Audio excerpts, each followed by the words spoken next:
भैया ये हमरे खाटी माटी के रिसर्च है।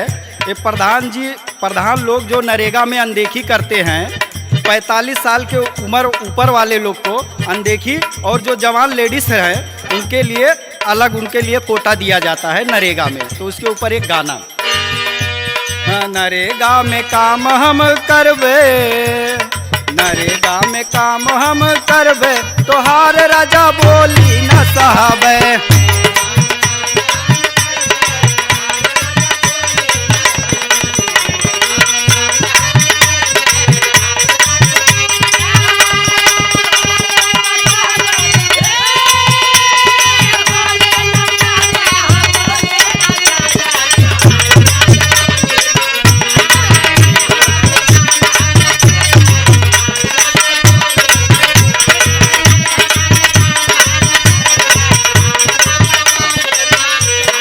आई हैं प्रधान जी तो हंसी हंस के बोला बे, आई हैं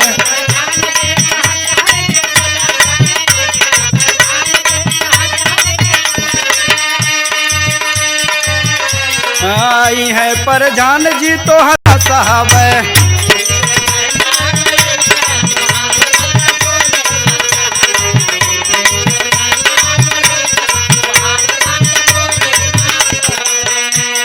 नरेगा में काम हम करबे, तोहार राजा बोली न साहबे।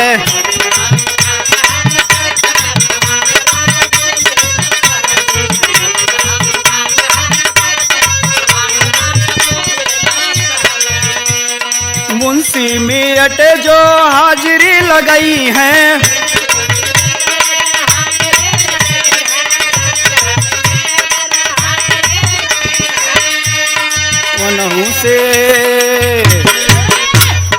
वनहू से नैना लड़ैबे, तोहार राजा बोली न साहबे।